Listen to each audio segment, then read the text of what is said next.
అల్కాట్రాస్ ఈ పేరు వింటేనే నేరస్తులు గజగజలాడతారు. ఈ జైల్లో ఒక్కసారి కాలు పెడితే ఇక అంతే సంగతులు.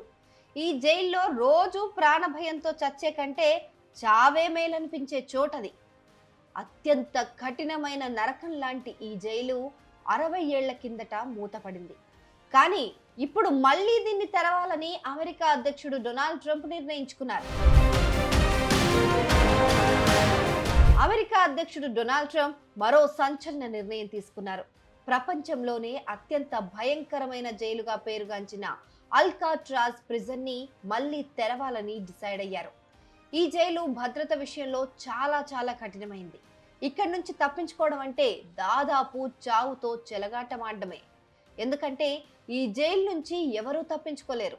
ఒకవేళ ఎవరైనా తప్పించుకోవడానికి ప్రయత్నించినా సముద్రంలో ఆకలితో కాచుకొని ఉండే సొర చేపలు వీళ్ళని వేటాడి ఆహారంగా నమిలి మింగేస్తాయట. శాన్ ఫ్రాన్సిస్కో కాలిఫోర్నియాలోని ఒక ద్వీపంలో ఉన్న అల్కాట్రాజ్ జైలు మొదట ఒక కోట. అల్కాట్రాజ్ జైలు ఒక ద్వీపంలో ఉండటం వల్ల సొర చేపలు దీనికి కాపలాగా ఉంటాయని చెప్తారు. 1912లో అమెరికన్ సైన్యం దీన్ని సైనిక జైలుగా మార్చింది. భద్రతను మరింత కట్టుదిట్టం చేసిన తర్వాత 1934లో దీన్ని ఫెడరల్ జైలుగా మార్చారు. ఇక్కడ అమెరికాలోని అత్యంత క్రూరమైన నేరస్తులను బంధించేవారు. అల్కాట్రాజ్ జైలు ఒక 3 అంతస్తుల భవనం. ఇది అమెరికాలోని అత్యంత భద్రమైన జైలుగా పేరుగాంచింది. బలమైన సముద్రపు అలలు, చల్లటి పసిఫిక్ మహాసముద్రపు నీటితో నిండి ఉండటం వల్ల అల్కాట్రాజ్ జైలు ఖైదీలకు నరకంగా ఉండేది.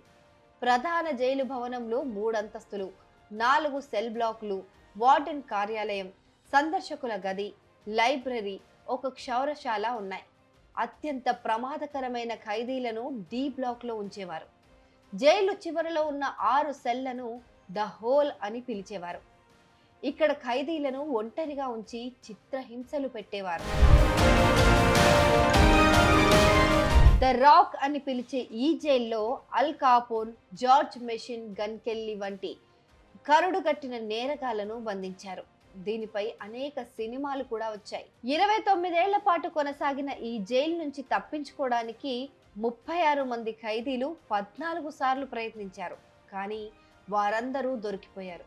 జైలు నిర్వహణ ఖర్చులు పెరగడంతో 1963లో దీన్ని మూసివేశారు. ఇప్పుడు అల్కాట్రాజ్ ద్వీపాన్ని పర్యాటక కేంద్రంగా మార్చారు. అక్కడకు సందర్శకులు పెద్ద ఎత్తుగానే వస్తుంటారు. అయితే ఇన్నాళ్లకు జైలును ఎందుకు తెరవాలనుకుంటున్నారో ట్రంప్ ఒక పోస్ట్ లో వివరించారు.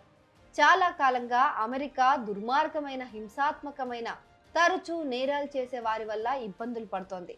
వారు దేశానికి ఎటువంటి సేవలు అందించకపోగా బాధ పెడుతున్నారు. గతంలో ఇటువంటి అత్యంత ప్రమాదకరమైన నేరగాళ్లను అత్యంత దూరంగా ఉండే జైల్లో ఉంచాం. ప్రజలకు ఎటువంటి హాని చేయనంత దూరంలో వారిని పెట్టాం.